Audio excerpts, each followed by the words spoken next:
Ladies and gentlemen, the 2021 Living Legends Dinner and Ceremony is about to begin. Please find your seats and silence your mobile devices.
Ladies and gentlemen, welcome to the 2021 Living Legends Dinner and Ceremony. Please welcome the President of the American Academy of Nursing, Eileen Sullivan Marks, and President-elect Ken White.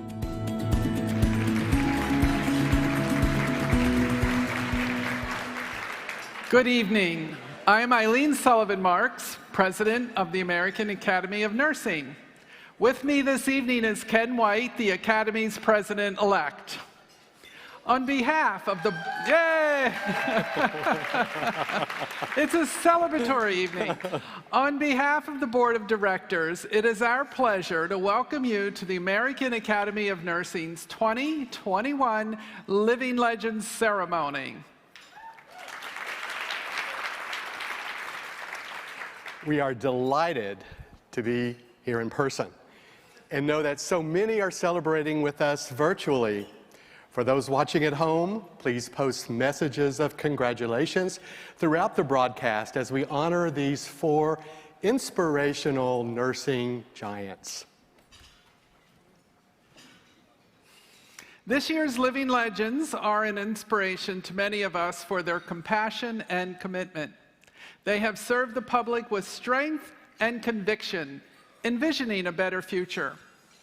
From transforming policy to investing in the next generation of nurses, you will hear how doctors Betty Farrell, Terry Fulmer, Susan Hassmiller, and Marla Salmon have embodied what it means to lead authentically and make a lasting impact. This ceremony allows us to celebrate their accomplishments and also shines a bright light on how a career in nursing provides the opportunity to change lives and advance health. The title of Living Legend of the American Academy of Nursing is not simply a designation for a remarkable individual, but a lasting recognition that solidifies these incredible leaders as change makers. Living legends have advanced health equity in challenging times, innovated when a solution was needed, and just as critically, they have mentored other nurses to use their voice to transform the way care is delivered and received. Before we begin, I would like to start by recognizing our sponsors. Tonight's Living Legends ceremony was made possible by generous contributions from Cedars-Sinai Medical Center, Chamberlain University, and Florida State University College of Nursing.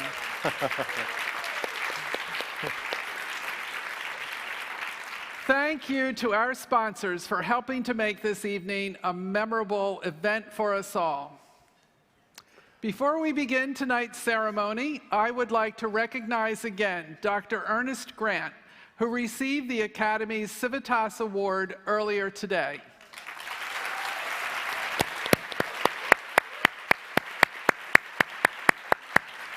Dr. Grant is an incredible advocate for our profession, and we thank you and your strength and courage and integrity throughout the pandemic. Now, I would like to present this year's Healthcare Leader Award. Created in 2008, this award recognizes an influential national leader dedicated to improving the health of the nation through contributions to organizational excellence. It is my honor to present the 2021 award to Dr. Antonia Villarreal.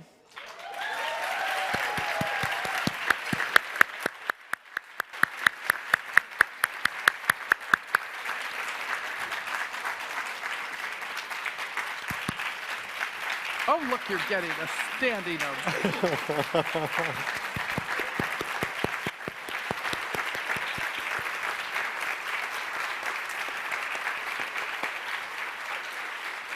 Tony is the professor in Margaret Bond, Simon Dean of Nursing, and senior fellow at the Leonard Davis Institute of Health Economics at the University of Pennsylvania.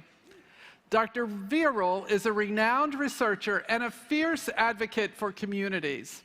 As a bilingual nurse scientist and academic leader, she has committed her career to improving the health of under-resourced Latino communities.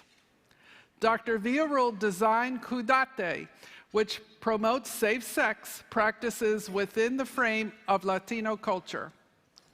This widely used intervention has helped countless individuals across the United States and Puerto Rico and has been distributed by the CDC and is listed as a U.S. Department of Health and Human Services evidence-based intervention. The Academy also recognized this model with an Edge Runner designation. In honor of this work this year, Dr. Villarreal was selected for the prestigious Otli Award from the Secretariat of Foreign Affairs of the Government of Mexico.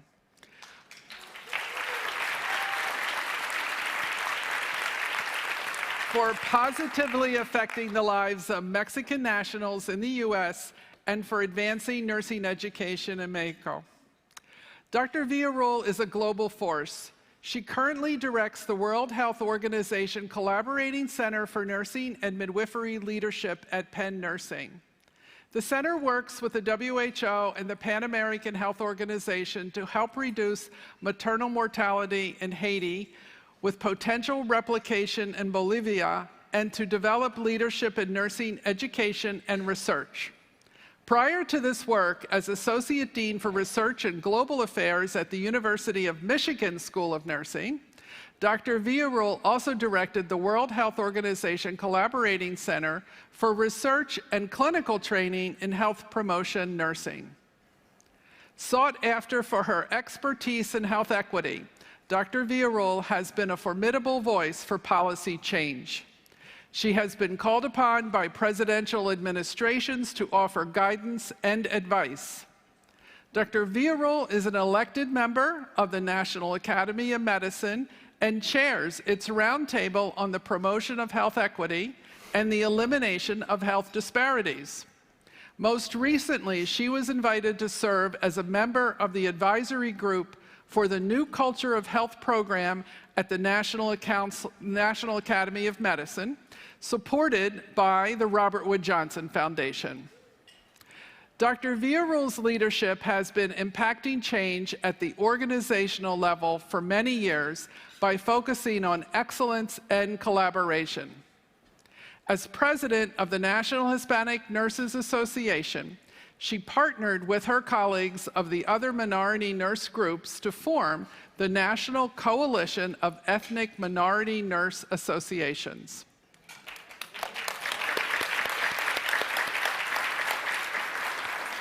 From research to innovation, leadership to mentorship, Dr. Villarreal understands how health is achieved and the pivotal role nurses play in promoting it. Please join me in congratulating Dr. Villarreal. Step over here. I think the photographer. Maybe the photographer. There she is. Let's step over here.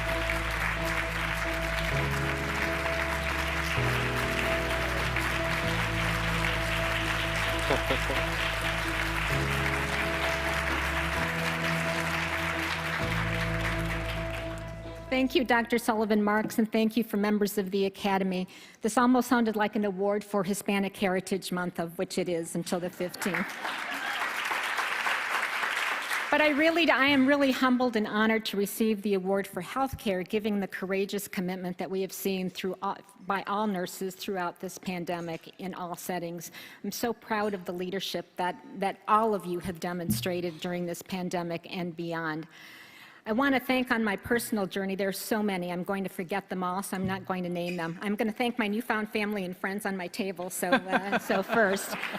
But I also have been so blessed to be surrounded by wise sages, and there are many of you in this room and who I know are listening here who have guided me and told me what I needed to do and what I didn't need to do, and I listened most of the time. So again, thank you for that. I'm so pleased to have wonderful colleagues who have been parts of the different parts of the journey that I've had in the different settings and organizations that I've worked in. And most of all, I'm very proud and grateful for the support of my colleagues, the faculty, the staff, the students, and alumni, that's you, at the University of Pennsylvania School of Nursing.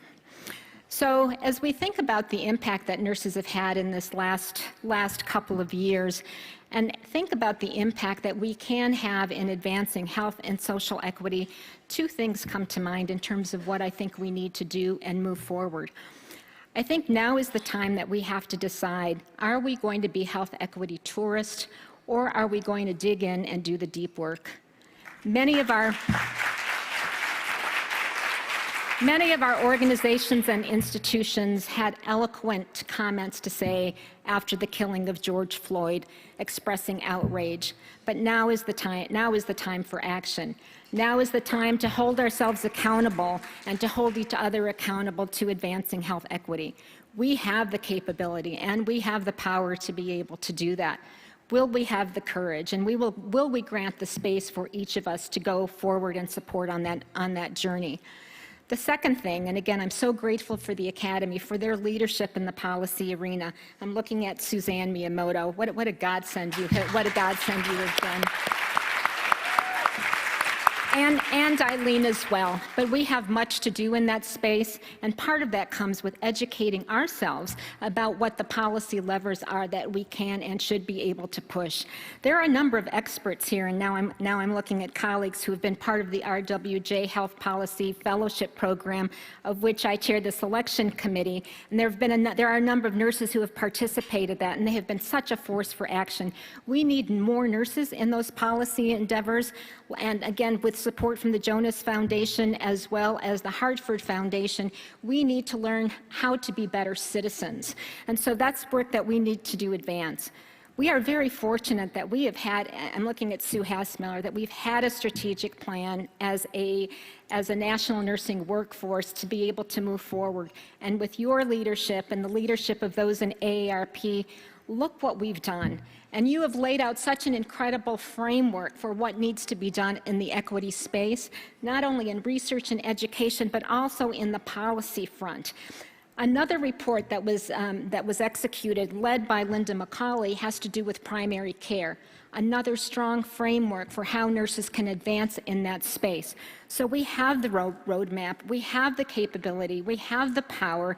It's time to come together and really act what we can do. So look forward to being on that journey with you. Thank you. Thank you. Congratulations.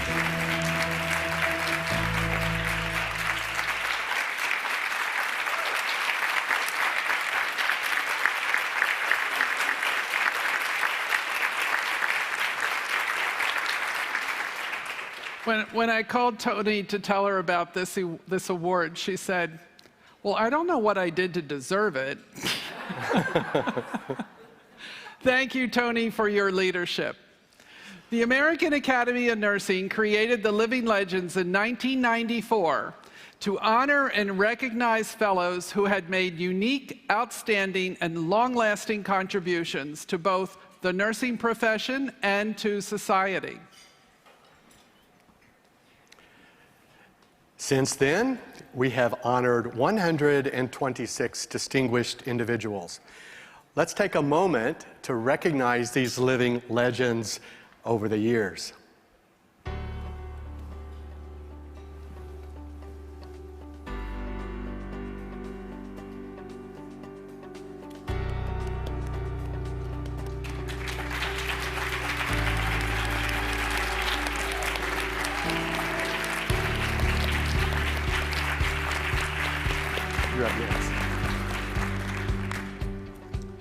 In our new format this year, we know that we have guests, families, and friends watching from around the globe, as we did last year.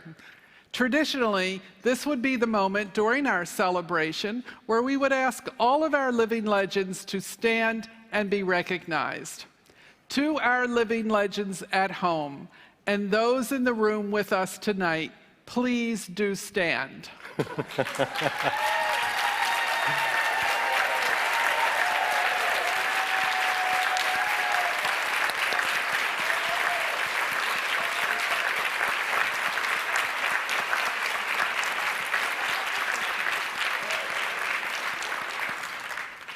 We honor your contributions and commitment to health equity and system change.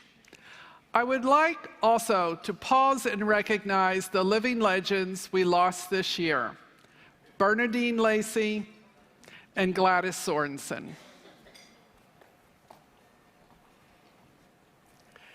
We honor all of the Academy living legends who have passed away this past year. These leaders live on through those they mentored and the lives they touched. They have impacted lasting change, and we are grateful for their vision to advance the nursing profession. Tonight, we gather together to recognize 4 strategic and visionary nurses. Through their influence in leadership, innovation, and science, these individuals have transformed policy and significantly advanced the public's health. At this time, please welcome to the stage living legends Betty Farrell and Susan Hassmiller.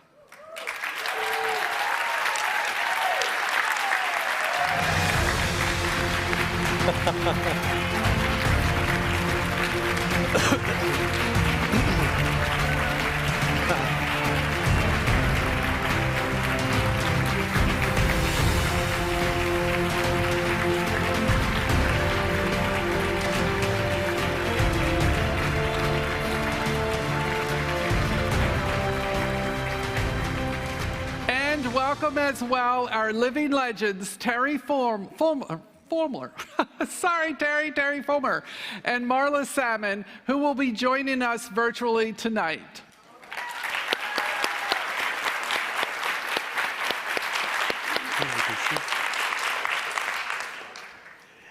It is my pleasure to introduce tonight's first 2021 living legend, Betty Farrell.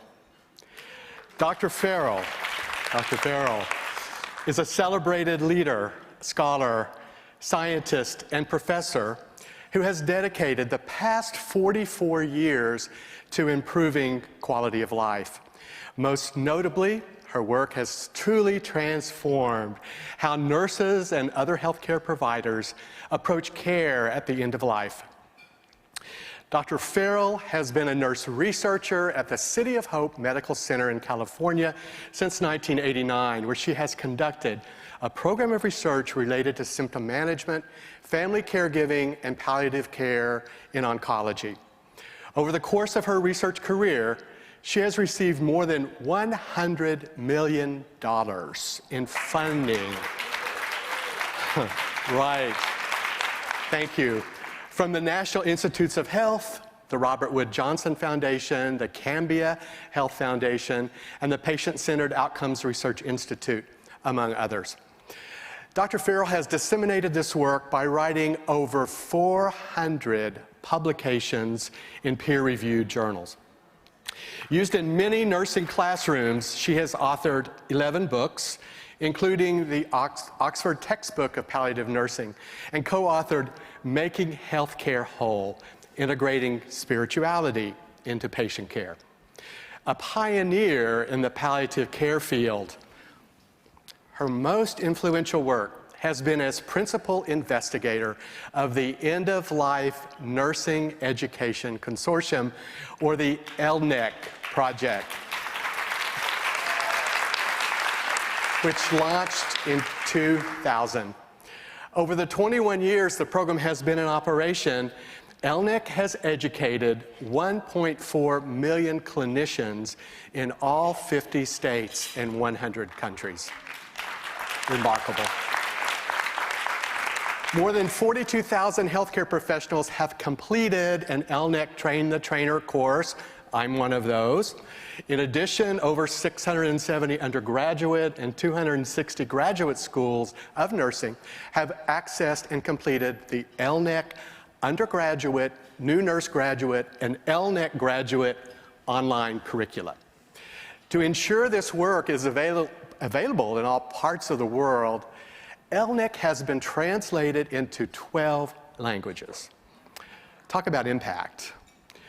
Given the effect of the COVID-19 pandemic on the profession and the incredible way the pandemic has impacted how people are dying, the ELNEC program created a free resource page to provide training as well as encouragement and support to nurses. As the resource page notes, there has never been a time when our communities need all that palliative care provides.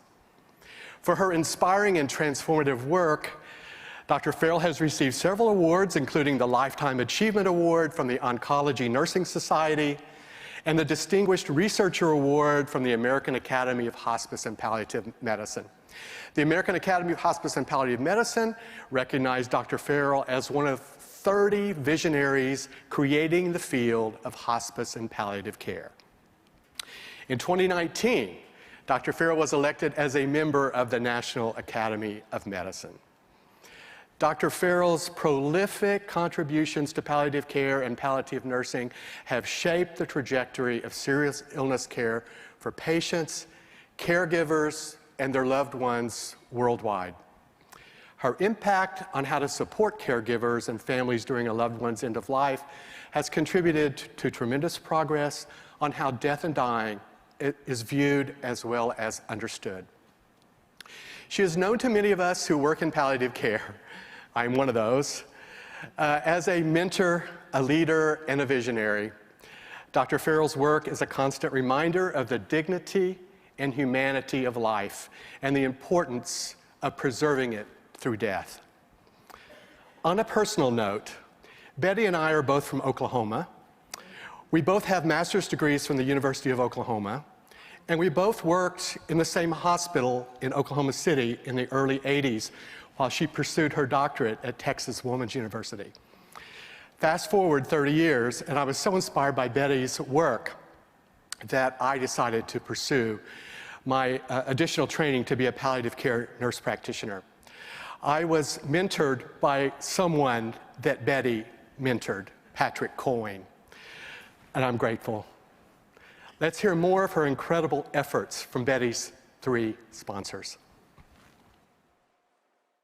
Betty is the consummate nurse. When I went into nursing, I wanted to be a part of a profession that was making change in terms of improving the health and the well-being of people, but also alleviating suffering and really improving the quality of life for patients and their families and their communities. And Betty is that consummate nurse. I mean, just by numbers alone, she's had a 44-year career. She's got the clinical street cred. She has 500 article publications, over $100 million in funded research, over 1.2 million nurses and other healthcare professionals educated in the LNEC curriculum to improve palliative care and end-of-life care. And then the other side of that, where she actually walks the talk, right? She embodies the virtues that we elevate in nursing: the grace, the authenticity, the kindness, the generosity, the integrity, the excellence. And she's able to not only role model what it is to be a leader with all of those qualities, but to humble herself in group work, in teamwork, and just to be one of the nurses doing good work and moving the field forward.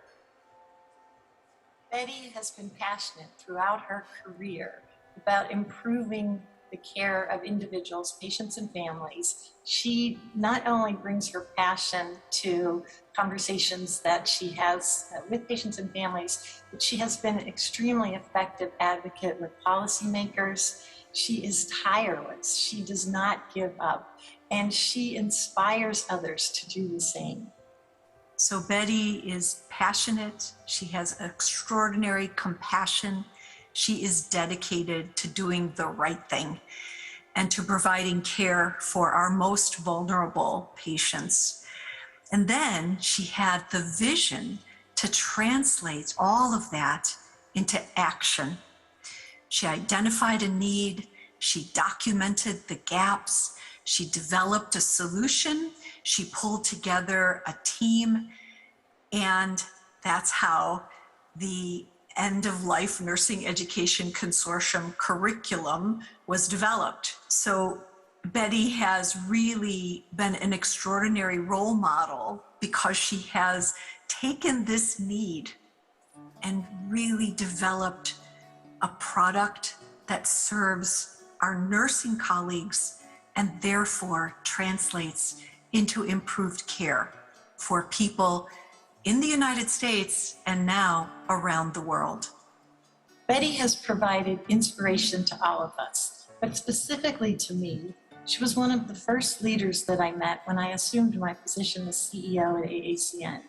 She was immediately warm, embracing.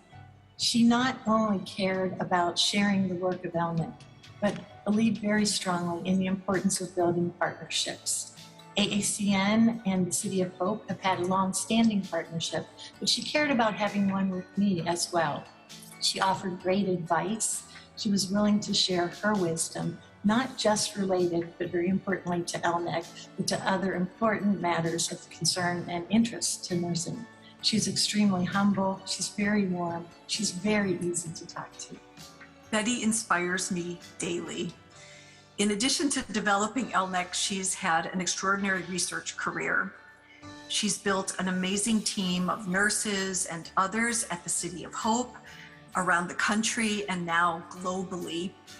On top of that, she is a remarkable mother and grandmother, and she has taught me so much about what it means to be a very good friend, and I am so grateful to her for that invaluable lesson. Betty is so deserving of this honor and recognition. Her career, the contributions she's made to end-of-life care, but also building and sustaining the impact that the nursing profession is making in healthcare, helping ourselves develop as leaders. She's just an extraordinary individual. And I think about why she should be recognized. I love a quote by John Quincy Adams, and I think of Betty when I think about this quote. John Quincy Adams said, if you're a leader if you inspire others to dream more, to learn more, to do more, and become more. Betty has inspired all of us to become more. So Betty Farrell is a living legend in every sense of the word. I think that every now and then you hear about someone in the world who is changing the world because of their commitment to humanity, to society, to alleviating suffering. And if you're really lucky, that person happens to be in your profession, in your field. And if you really win the lottery, you get to meet that person, to know that person. And for me, Betty Farrell is that person.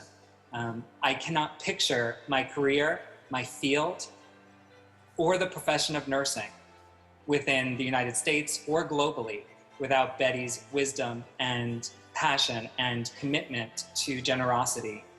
Generosity of scholarship, generosity of time, generosity of presence, generosity of expertise, generosity of leadership.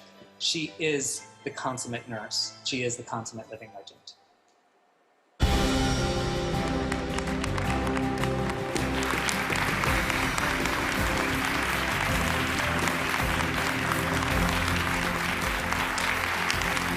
Dr. Farrell?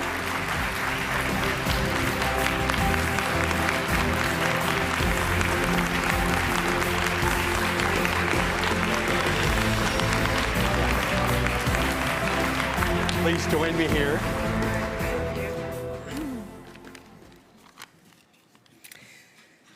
Thank you so much to the Academy, and a really special thank you to the colleagues who nominated me for this recognition, to Billy, to Deb, and to Judy.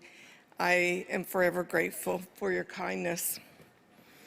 Becoming a living legend has caused me to reflect on my 44 years as a nurse. The profession of nursing has provided an opportunity for meaningful work, to have a career that is both science and art, and to be reminded every day that the fundamental role of nursing is to speak for the people that we serve. Nursing has been my calling. Palliative care and oncology have been my homes. I am reminded of the living legends before me who paved the way for my work. In the 1960s, living legend Dr. Jean Quint Benalil began the recognition of the avoidance of dying through her studies in hospitals. She documented what she called the conspiracy of silence, as all professions, including nursing, avoided any recognition of death or the dying patients. Her studies documented that it took nurses longer to answer the call bells of patients who were dying, and that those not expected to live were routinely placed in rooms as far away from the nursing station as possible. In 1977, as a new graduate, I read her publication, Nursing Care of the Dying, and I knew what I was meant to do. As Mark Twain wrote, the two most important days of your life are the day you were born and the day you discover why. In 1974, living legend and Dean Florence Wald, building on the work of Jean Benalil, visited St. Christopher's Hospice in the UK and returned to America, inspired to start the first US hospice program in Connecticut. Florence Wald taught us that if the care your patients need doesn't exist, you better get to work building it. In 1997, when my colleagues and I began to make the case for nursing education and palliative care, we began our partnership with AACN. Our first needs assessment study examined 50 of the leading textbooks used in the leading schools of nursing. And the results documented that less than 2% of the content in the leading nursing textbooks had any relationship to any topic related to palliative care. We then began the LNEC project as a partnership with the AACN, with the first course held in 2001, which has led to now the 1.4 million nurses and other clinicians trained in 100 countries around the world. But the important part about those numbers is 1.4 million clinicians means a lot of patients and families are getting better care.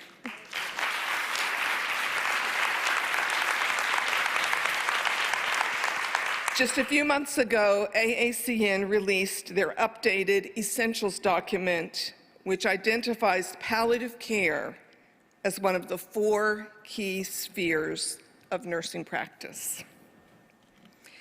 As I think about the living legends who came before me, I feel grateful to have witnessed the change from nursing avoidance of death to nursing's commitment to competent and compassionate care, and to recognizing that palliative care is essential. My career has been made possible through my many colleagues who have been a part of all that I have done. I am grateful to each of them and to the American Academy of Nursing in recognizing that nursing care of the seriously ill and dying is sacred work needed in society. Thank you very much for this recognition. I think I'm next. They put chairs behind us so we can go sit. Oh, great, cool. The next video is like...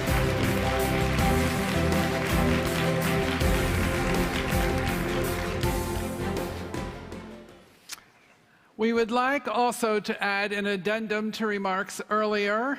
A good friend of mine and of ours, we wanted to add that Robert Piemonte, a living legend, also passed away in 2021 early with COVID. The next 2021 living legend to be honored tonight, and a friend of Bob's, is Terry Fulmer. Terry Fulmer is a leading expert in the field of gerontological nursing and has dedicated her career to improving the care and quality of life for older adults. Having served in leadership, academic, and attending positions, Dr. Fulmer is a catalyst for change and is one of the most respected leaders in her field. Most notably, she is recognized for the conceptualization and development of the National Nurses Improving Care for Health System Elders, or the NICHE program, and research on the topic of elder abuse and neglect, funded by the National Institute on Aging and the National Institute of Nursing Research. To advance and disseminate her findings and expertise, Dr. Fulmer has authored over 150 peer-reviewed papers and edited 10 books. Currently, Dr. Fulmer is the president of the John A. Hartford Foundation. Established in 1929, the foundation has a current endowment of more than $650 million. She serves as its chief strategist, and her vision for better care of older adults is re-envisioning the age-friendly health system social movement. To date, this program has engaged over 2,300 hospitals, practices, and nursing homes in the reliable delivery of evidence-based care focused on what matters most to the older adults and their caregivers. Dr. Fulmer has and continues to be an advocate who uses her voice to shape policy and practice. She was the first nurse to serve as the president of the Gerontological Society of America and as a board member of the American Geriatric Society, paving the way for nurses in the field. Dr. Fulmer currently serves on the U.S. Department of Health and Human Services National Advisory Council on Aging, Veterans Health Administration Special Medical Advisory Group, and the National Academy of Medicine's Forum on Aging, Disability, and Independence. Last year, she was selected to serve on the Independent Coronavirus Commission for Safety and Quality in Nursing Homes, established to advise the Centers for Medicare and Medicaid Services. As a visible and celebrated leader, Dr. Fulmer has received numerous recognitions for her contributions.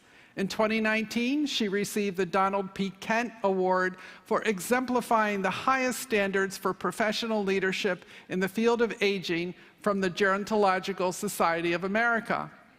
Dr. Fulmer is one of the top 50 influencers in aging by PBS's Next Avenue, the premier digital publication dedicated to covering issues for older Americans. She is also the recipient of the prestigious Rosalie S. Wolfe Award for her body of work on elder abuse from the American Society on Aging. Dr. Fulmer is an elected member of the National Academy of Medicine. For those of us in the field of aging, Dr. Fulmer has been a guiding light and trusted leader who has demonstrated to policymakers and the public how vital the nursing voice is to shaping decisions that will impact the care of older adults. She is a passionate mentor to many seeking to eradicate elder abuse, and her vision has been a springboard to real and lasting change. Terry's sponsors have more to say about her many successes. Well, Terry has had a profound effect as a mentor, a collaborator, and a champion for researchers and clinicians alike, as well as being a passionate advocate for improving the lives of older adults. She has the highest standards for rigorous and impactful research. She exemplifies the very best qualities in writing and her presentations, and has an unwavering commitment to improving care through practice and policy. She's guided countless others to develop the skills and the confidence necessary to succeed. Her intelligence, her experience, and her talent are simply unmatched. And coupled with her personal warmth and charisma and devotion to the field of gerontological nursing, has made Terry Fulmer a role model for us all. Terry is a role model for nursing, and in particular, a role model for what it means to be a geriatric nurse. As many of us know, geriatric nursing has not always enjoyed as much cachet as some other specialty fields. Terry has always made it sexy, exciting, challenging, intellectual, a very, very important part of nursing's role in social justice and advocacy.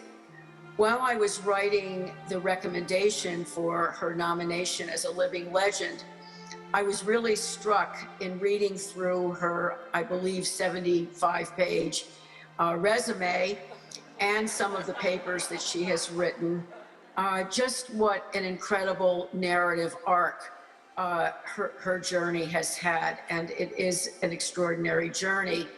From the time she was a beginning staff nurse at Beth Israel, working with Joyce Clifford, one of the living legends of living legends, and realizing that what she loved most and what was her greatest passion was older adults.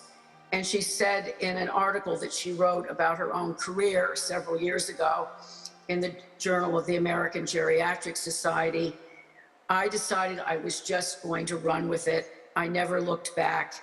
And it's been the joy of my life. So to have that kind of extraordinary insight at the very beginning of one's nursing career and to carry it to fruition in every single thing that Terry took on, from staff nurse positions to increasing leadership positions in systems of care, to leadership in academia, to her role as president, leader, or advisor on multiple professional organizations and societies, and now to her presidency of the Hartford Foundation, is really an extraordinary journey as a role model, an inspiring journey, and one that I think all of us can learn from,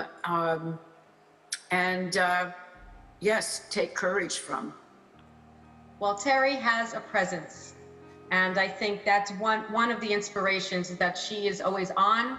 She is always with a can-do approach, I need to do approach, and she draws you in to feel like you're the one who needs to do the work with her and then take it to another level. I really learned what impact means from her, not on a small scale, but on a large scale. And that one of the things that she always says is everyone can make an impact, small or large, whether it's your own project or other people's projects. She really pushes you forward, gives you the confidence, instills good in others, and also on a personal note, asks you how you're doing and sincerely cares about you and wants to help move you forward. Well, I tried to think of a single word to capture Terry and what she has meant to those of us in gerontological nursing. And the word I came up with was titan. Of course, I had to look that up to make sure it wasn't some sort of monster god in Greek mythology, but she is a titan. And her many sustained and pioneering contributions are simply extraordinary. She's a brilliant role model and a charismatic and generous leader. Terry is a pioneer. She's an exceptional nurse, a change agent, a natural leader, role model, and mentor. She has the highest level of commitment and passion for her work, and a well-respected colleague by so many people, not just in nursing, but in other professions as well, not just even in healthcare, just in all aspects. She really deserves this honor to be a living legend for outstanding leadership, for scholarship, advocacy, and overall impact in the field of nursing. She has advanced gerontological nursing and interprofessional education, practice, research, and policy, while demonstrating distinguished leadership in the field. Her incredible dedication, effort, bridging both people and resources together, continue to make a significant impact on the care of older adults, their families, caregivers, and in our communities.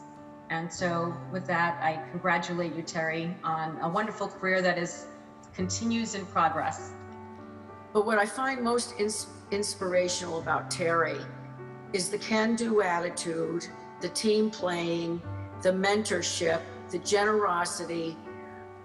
She never, ever fails to acknowledge the people who are working with her, the people who have helped her, and the people who have gone before her.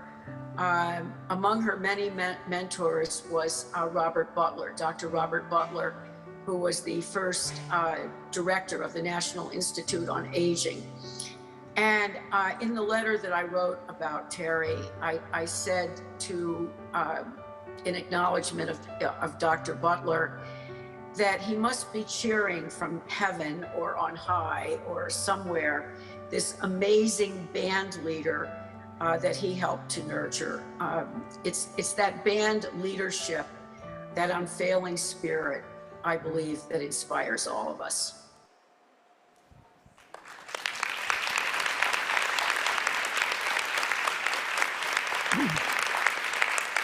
Unfortunately, Dr. Fulmer couldn't join us in person tonight, but was able to accept this honor earlier.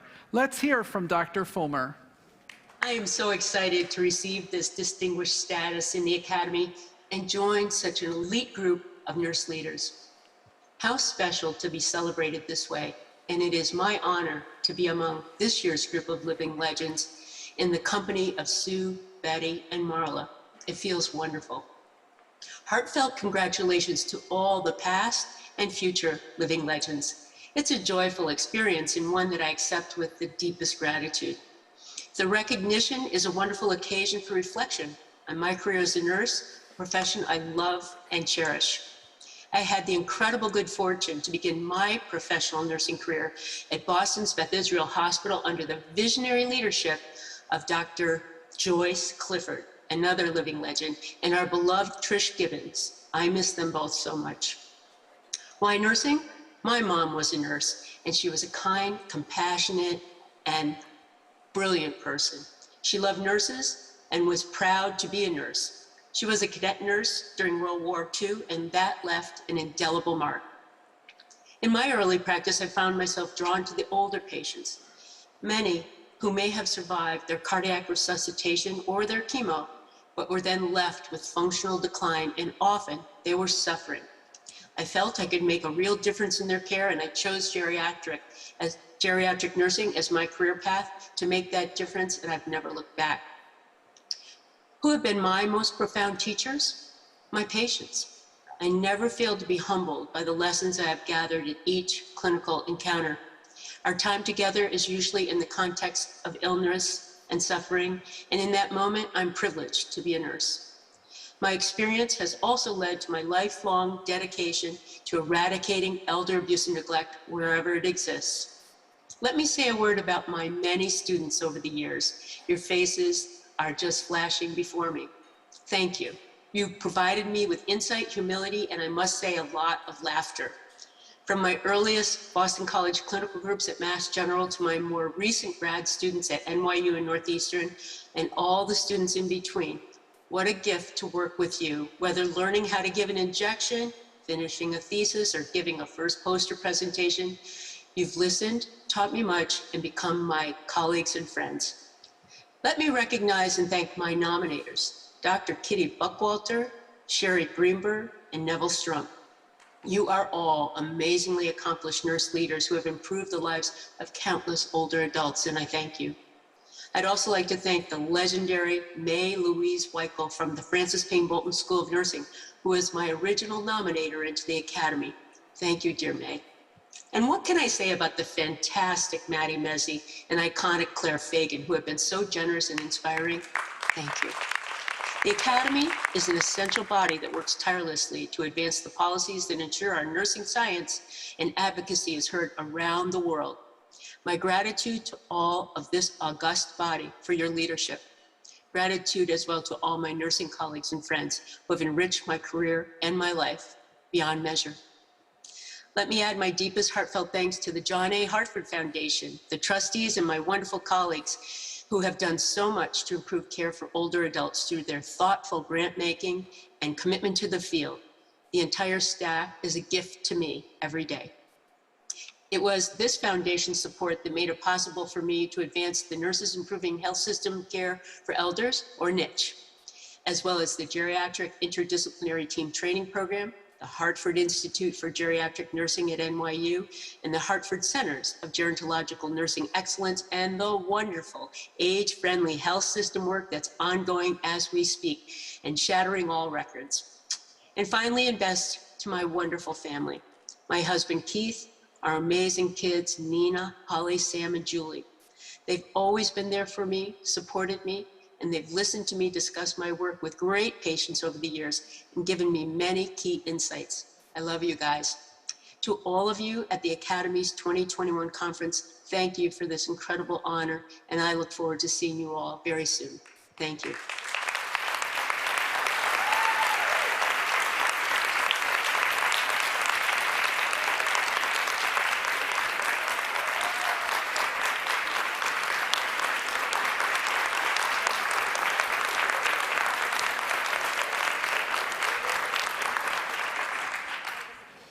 Our third living legend to be recognized this evening is Susan Hassmiller. Dr. Hassmiller is an internationally respected visionary known for her devotion to the profession and advancement of policies and programs that bolster nursing science, innovation, leadership, and health equity. A convener, collaborator, and networker, she seeks to inspire, to mentor, and to sponsor individual nurses, especially the next generation. Over the course of her career, Dr. Hassmiller has advocated for strong investments in the public health infrastructure and primary care to keep communities safe as well as thriving. Working in public health settings at the local and state levels, she has witnessed how resources are vital to responding to public health crises and disaster relief efforts. For over 40 years, Dr. Hassmiller has worked with the American Red Cross, from the front lines as a nurse to the highest level policy-making tables. Given her expertise, Dr. Hassmiller was a member of the National Board of Governors for the American Red Cross and served as chair of the Disaster and Chapter Services Committee and national chair of the 9/11 Recovery Program. Currently, she is a member of the National Nursing Committee, the Senior Advisor for Nursing and Health, and serves on the board of the Eastern North Carolina region for the Red Cross. Dr. Hassmiller has also served with the Health Resources and Services Administration, where she was the Executive Director of the U.S. Public Health Service Primary Care Policy Fellowship and oversaw other national and international primary care initiatives. For over 2 decades, Dr. Hassmiller has been changing the face of nursing and nursing philanthropy. Currently, she serves as Senior Advisor for Nursing at the Robert Wood Johnson Foundation, shaping the Foundation's nursing strategies to promote quality care and health equity. During her tenure at the Foundation, her leadership has helped secure over $450 million for nursing initiatives nationwide. Yes. And has leveraged hundreds of millions more from other foundations and organizations for nursing initiatives. Dr. Hassmiller led the profession down a visioning path when she served as the study director for the landmark 2010 Institute of Medicine report, The Future of Nursing, Leading Change, Advancing Health. This report launched a national calling to support the profession's role in improving patient care and increasing access to services. It created the opportunity to advance the Center to Champion Nursing in America, as well as the Future of Nursing Campaign for Action, thank you, for which Dr. Hassmiller is the national director. Nearly 10 years later, Dr. Hassmiller joined the National Academy of Medicine again as a senior scholar in residence and advisor on nursing to the president of the National Academy of Medicine. In this role, she worked to launch the Future of Nursing 2020 to 2030, charting a path to achieve health equity report, which was released in May of this year. Focusing on health equity, accessible care for all across the care continuum, and eliminating gaps and disparities in health care, the report has already gained momentum to inspire collective action. Dr. Hassmiller is fully invested in the future of the profession and has served as a mentor to nurses who aspire to see meaningful change. Thank you, Sue. And now, let's hear from Sue's 3 sponsors. When I got back from England, I was told that there was this phenomenal nurse who was doing phenomenal things out of the Robert Wood Johnson Foundation. And at a luncheon one time, I had the privilege of just walking up to Sue and saying, "I'm Beth Malone," and that's how I got to know her. And it was fantastic because she's always that shining light that's out there. You can always point to Sue Hassmiller and say, fantastic things are happening. Sue embraces challenges. Nothing scares her. It just doesn't. when she puts her mind to something, you got to either join her or get out of the way. She has such incredible energy. She is creative, she is determined, she is collaborative, and she is always, always respectful of everybody. Never loses her temper, always listens very carefully, a really big hallmark, frankly, of nurses. She really does that. And also, she has been a lifetime volunteer of the American Red Cross, and that does inspire me. Lifetime I'm talking about, and no matter how busy she is, she's there. She has been there for floods and hurricanes, for tsunami, and she is even for 9/11, she was the chief, I guess she chaired, I should say, the Red Cross 9/11 Oversight Committee. That's a big deal. And again, as a volunteer. So I guess I'd have to sum it up with energy and determination. What's extraordinary to me about Sue, as I've observed Sue over the years, and her name always precedes her once you meet her, but Sue always seems to be in the right place at the right time, especially when it has to do with improving the quality of care of populations, of nurses. Sue always seems to be there. She is either at the table where decisions and things are being made, or she's creating tables for nurses to always have an opportunity to share their stories, but more importantly, to hear and have their voices heard. What Sue exudes is power. So you hear the passionate way she deals with school nursing, or the passionate way she envelops public health nursing or the American Red Cross. But look around the corner and see the power that she carries with that. She's not just interested in a passionate display. Sue is interested in utilizing power, in understanding that moving something from point A to point B is incredibly important, and she does that. That's power. Moving objects, moving people. Sue mesmerizes me with the ability to move situations, even internationally. So I am a fan of Sue Hasmiller. Sue is an extraordinary leader, an extraordinary collaborator, and a very powerful role model for future nurses, for current nurses. You know, she really likes to talk about historical figures in nursing. And like Lillian Wald and Clara Barton and her idol, who is Florence Nightingale, she has many different statues and symbols of Florence Nightingale. She has chosen a path to really forge the future for a common good, in our case, nursing, health equity, and wellness. I have to also mention, though, that her leadership within the Robert Wood Johnson Foundation has resulted in over $450 million that has gone to nursing initiatives. And that has also leveraged many more $1 million from other foundations who have joined in this campaign, particularly with the action coalitions across the country, so reaching into a more local level.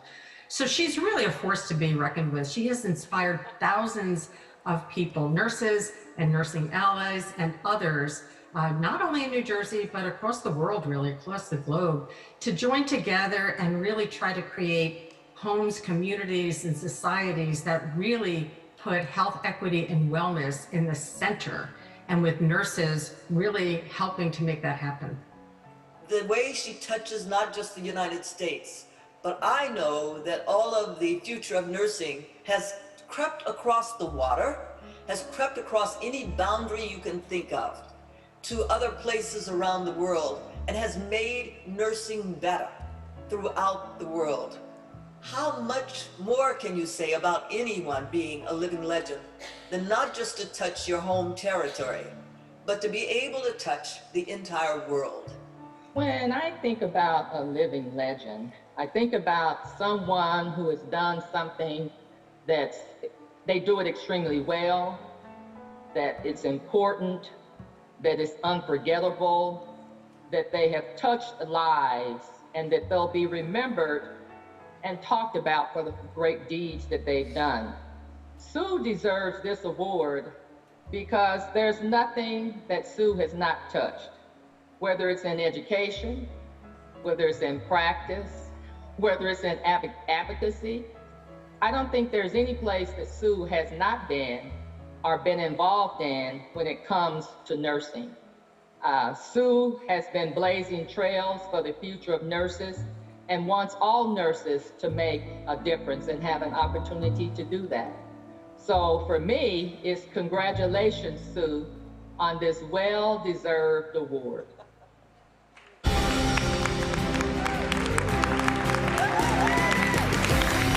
Congratulations.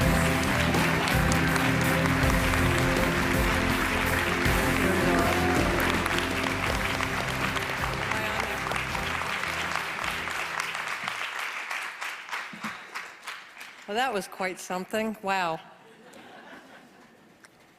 So thank you so much. Receiving this award is really the honor of a lifetime, and I am incredibly grateful to the people who nominated me, Susan and Deborah and Beverly, and I'm going to add Mary Jo to that too. The American Academy of Nursing, my family, and my colleagues who are here. My mother, like Terry, I think a lot of our mothers were nurses. My mother was a nurse, and she inspired me to become one. She came to live with my family and take care of my young children so that I could pursue my doctorate. My daughter, Kim, all grown up now, is here with me tonight. My son at home listening, Mark. I wish my mother could be here tonight, honestly. But I feel her presence and love, along with my late husband, Bob, who also supported me throughout my entire career. I will always feel and be guided by the wisdom and love of both of these very important people I once had standing next to me. And I'm grateful now to Lou Sandy and the miracle of a new and unexpected love, and now an impending marriage.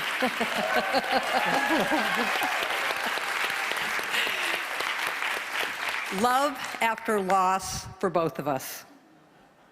From the time that I was a nurse's aide and then earned my associate's degree working on a med-surg floor, I have been surrounded by wonderful colleagues. I learned the power of supporting one another, that we can accomplish so much more when we combine our strengths and are passionate about improving the lives of people, families, and communities.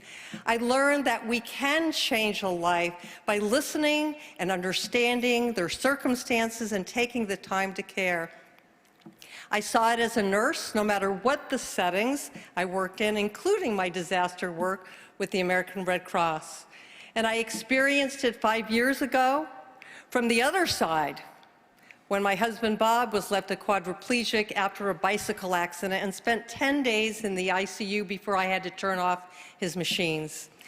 So many people showered me with an outpouring of love, care, and support. So many of you sitting right here before me and listening in tonight, you came to me. I will never, ever, ever forget you.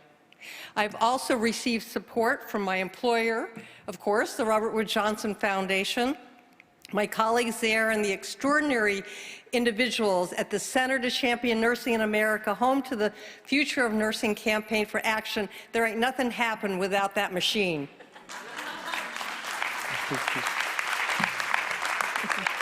I treasure our time together and our successes in improving health through nursing. Okay? Yet, as I feel so much gratitude tonight, I am deeply troubled by the state of our profession now. Far too many nurses have endured and are still enduring moral injury. Too many have put their lives and the lives of their loved ones at risk. Too many don't feel the kind of love and support they need to be able to provide exceptional care to patients. We all know that, right? I believe that nurses are part of the answer to addressing the inequities in our nation, like Tony said, the theme of the newly launched Future of Nursing report. But nurses can't do it without the support and collaborative spirit that I have been blessed to enjoy. We need to bring back joy to nursing. I realize that it can be difficult to think about health equity in the midst of this pandemic. But we've seen what happens when widespread inequities go unaddressed, and we can't let that happen again, right, Tony? As nurses, we entered the profession because we wanted to care for others. Advancing health equity will help us truly care for others, and it could help bring joy back to nursing. I believe that. Many times I'm asked about the report. So where do I start? You know, the report is over 500 pages long. It's really long, right? Is there one recommendation more important than the other, people ask? I answer that before diving into the recommendations, here's where we must start. With understanding, with the following understanding. Some of us have made health equity our life's work. Some of us bring our own lived experiences of racism in nursing and in broader society. Others are only beginning to learn about this now. This is all brand new material for them. It is. For both sides, we need to listen, hear, understand, respect, and show care and kindness. And then without a doubt, then we must act to change, make those needed changes. We must all realize the vision of the Future of Nursing report. The achievement of health equity in the United States built on a strengthened nursing capacity, diversity, and expertise. Gandhi said, "Be the change you want to see in the world." I have full confidence that you, as individuals and our nursing profession, will be that change. I really believe that. And I look forward to working alongside you to create a better world for all of us. Thank you.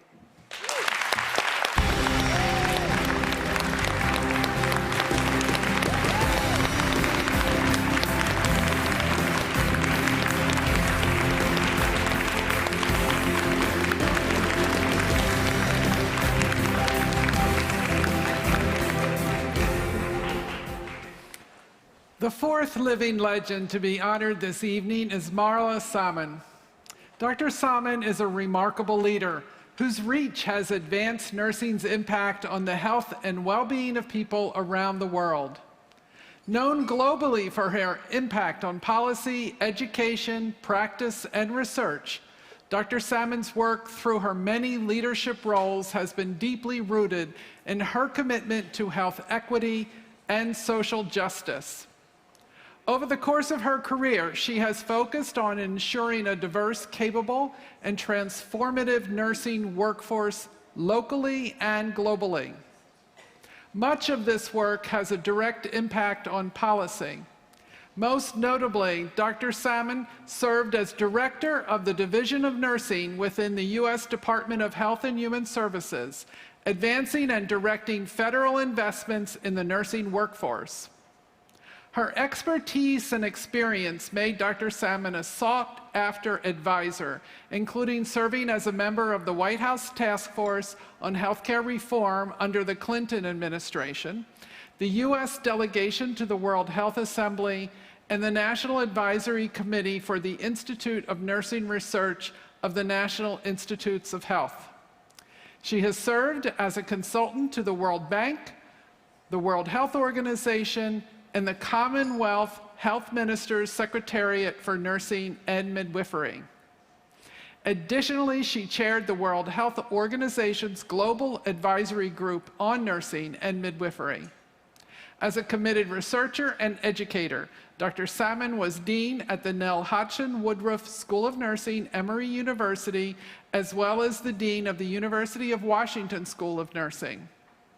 While at Emory, Dr. Salmon founded and served as the first director of the Lillian Carter Center for International Nursing with the support of President Carter. There, she launched a series of landmark initiatives involving government chief nursing and midwifery officers and their key national policy partners from over 110 countries. This unique leadership development model has informed subsequent work by the World Health Organization and the International Council of Nurses. Dr. Salmon has been a voice for the profession and has championed the roles of nurses in governance.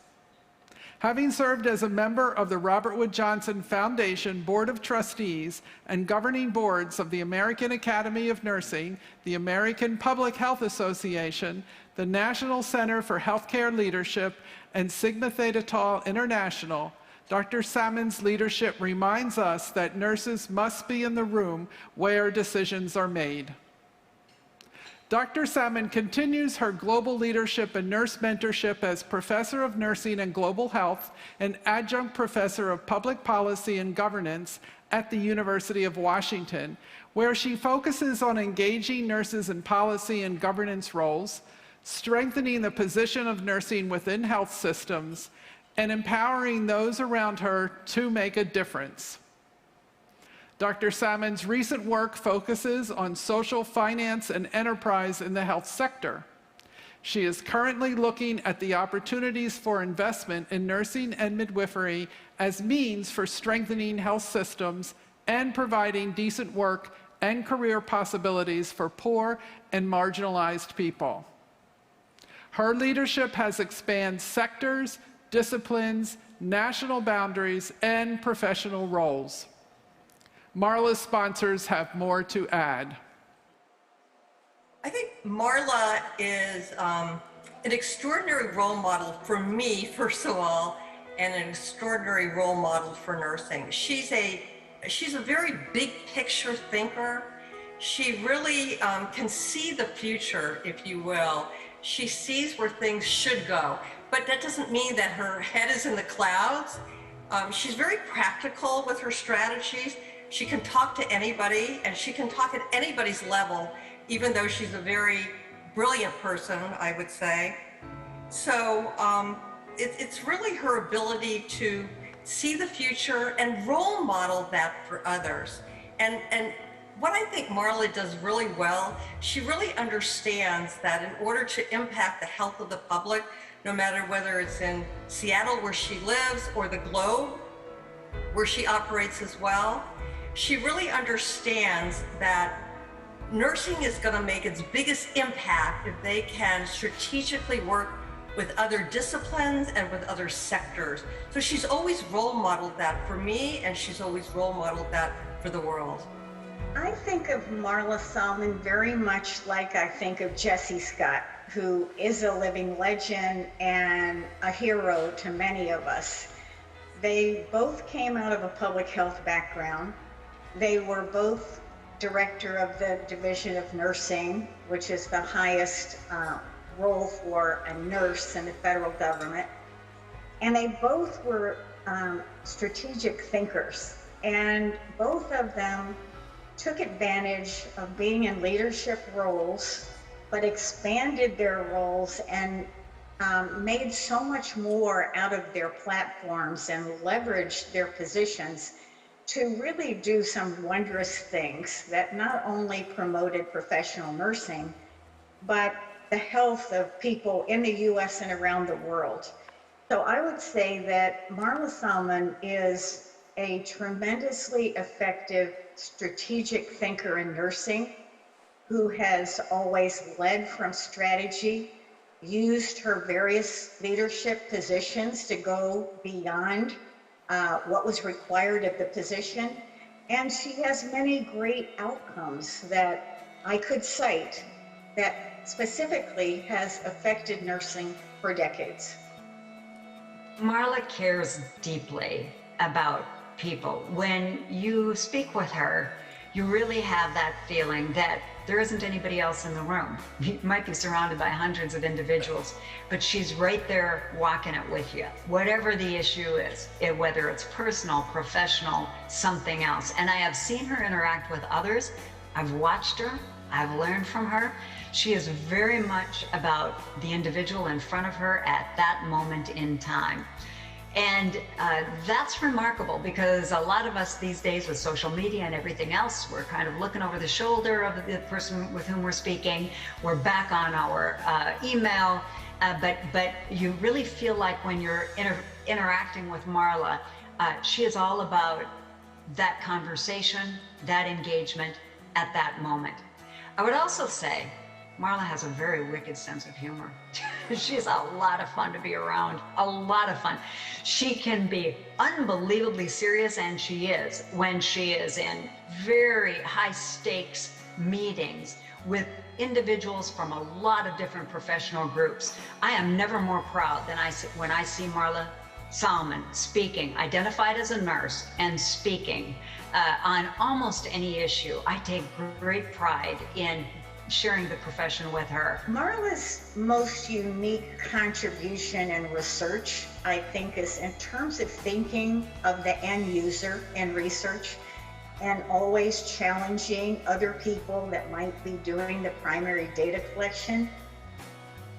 What is the question you're studying? How can we make the answer available to other people in a way that they can use it?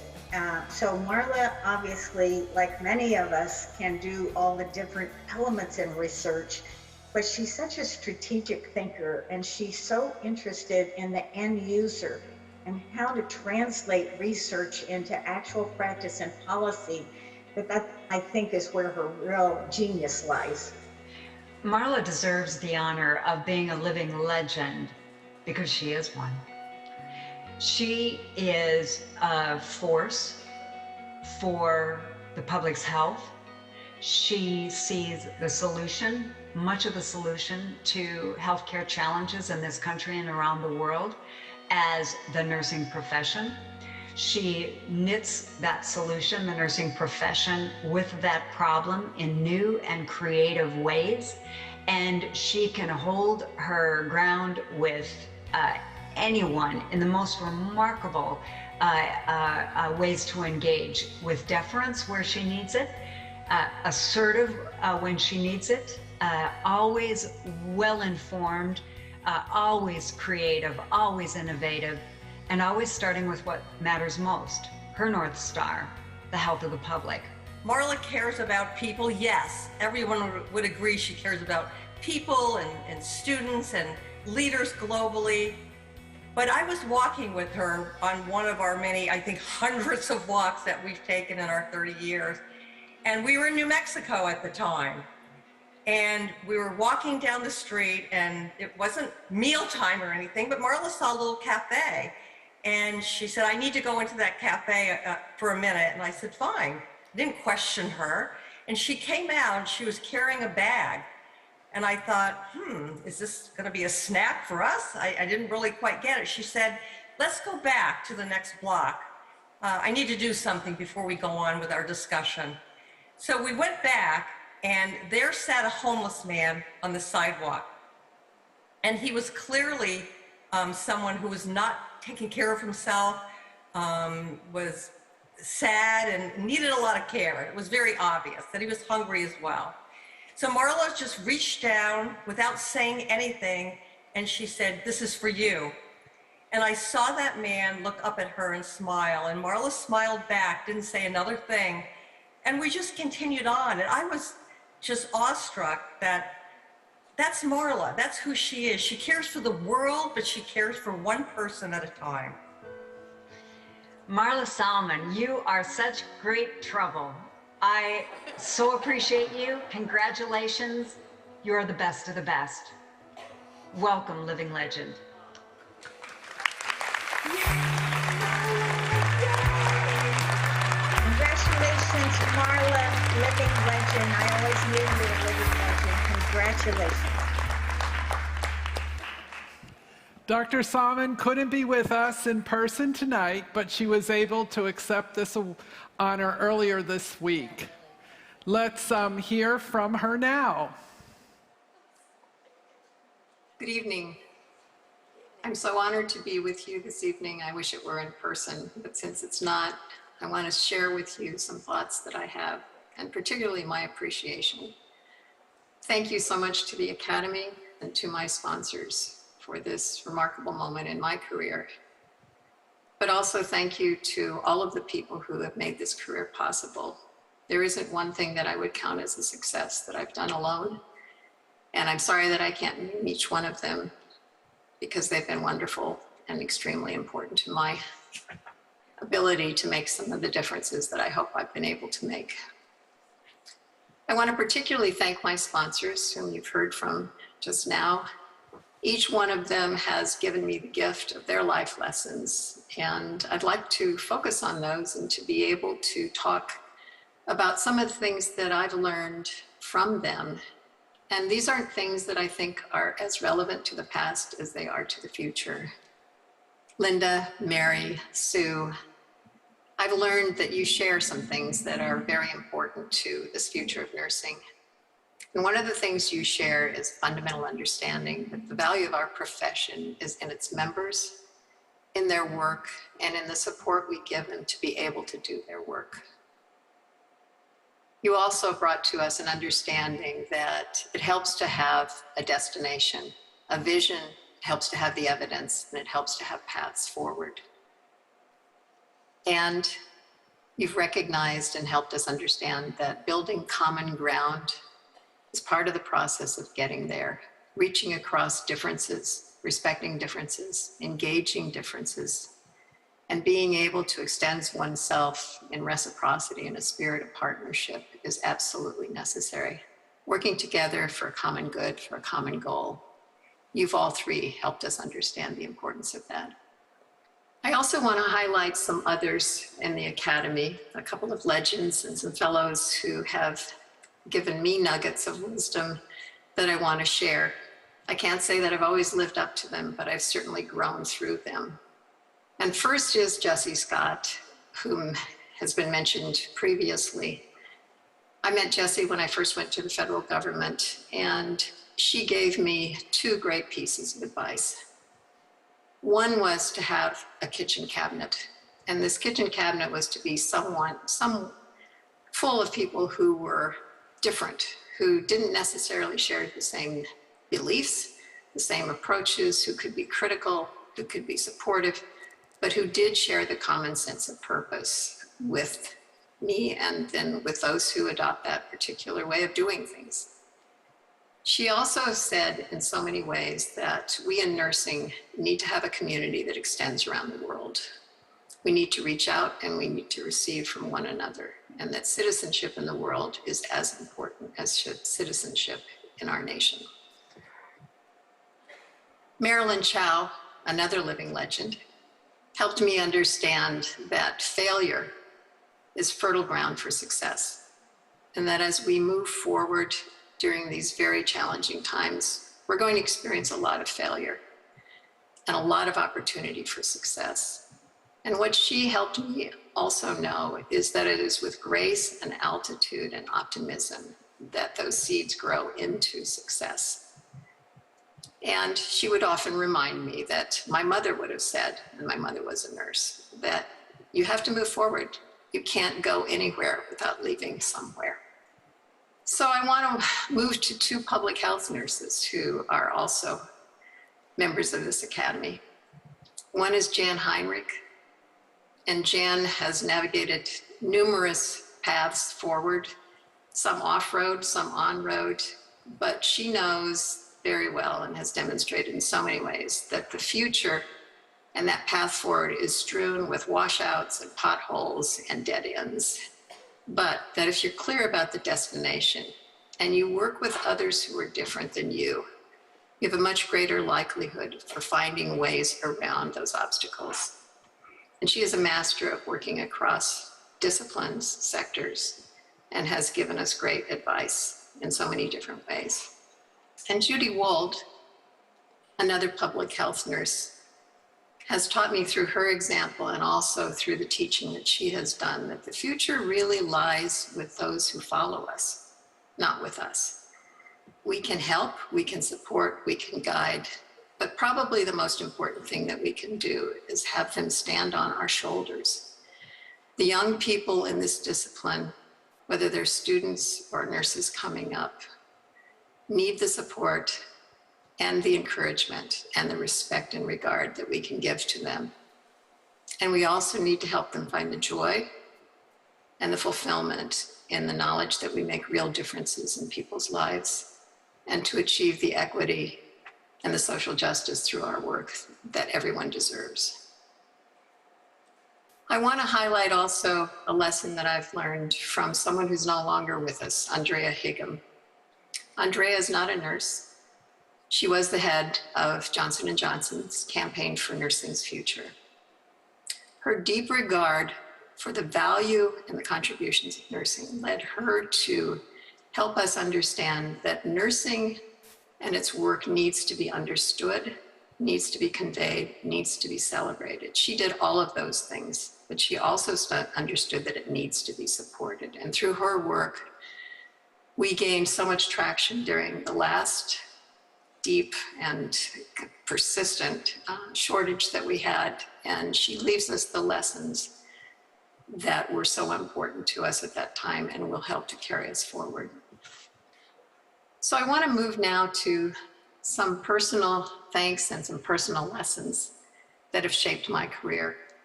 I want to thank my mother and my father. They worked together in a small community, rural community, in a practice. My dad was an old-time country doctor. My mom was a nurse who worked in complete partnership with my dad. They came from poverty. They each had a dream of making a difference in their communities. And they helped me understand the importance of compassion and caring and inclusion of all in the scope of whom we want to benefit. They were part of my reason for going into government. Had government not partnered with them early on, they could have never obtained their dreams. The Cadet Nurse Corps for my mom, Civilian Conservation Corps, the GI Bill for my dad. They helped me understand that good government matters and that nurses belong in good government. I also treasure the lessons that I've learned from my kids and their spouses and their wonderful children as well. They are strong, my children are strong, they're resilient. They care deeply about equity, social justice, they're fair, they're creative, and they are remarkable to me. I learn from them every single day. They're powerful, they're resilient, and they want this world to be a better place, and they do understand how nursing can make it happen. Lastly, in terms of my family, I can't say thanks enough to my husband for walking this path with me and for helping me remember that the world really is run by those who show up, and being there, showing up himself and helping me show up where I've needed to do that. His love, his compassion, his support have meant the world to me and continue to. And I can't help but mention Rosie, our in-house support and therapy dog, who has been there in absolutely every possible circumstance and wags her tail. So I hope that for all of us, we have more tail wagging, less barking in this future. And lastly, I want to thank my students. I see in them every single time I teach real possibilities for a much better future. Their resilience, their ability to adapt, their sophistication, and yet their naivete and innocence and belief in something that we all believe in, which is that nursing really can make this world a better place. And they do it every day, and they do it for me, and I hope that we can do for them all that they are hoping to accomplish. They will lead, they will follow, they will be teams, they will care. So it is a tumultuous time, it is a really difficult time, and I hope these thoughts contribute to our ability as members of the Academy to lead forward, and I hope they also convey my deep appreciation for this opportunity to share them and to accept this honor of being a living legend and to accept it on behalf of all who made this wonderful trip possible. Thank you.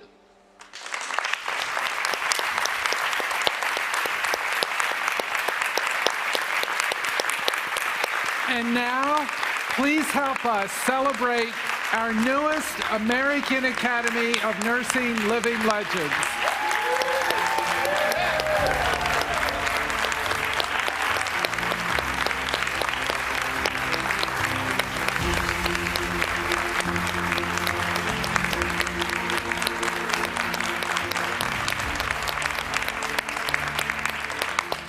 Their work demonstrates the passion, commitment, and ingenuity of the nursing profession. To hear of their work and how they have impacted others is truly, truly inspiring.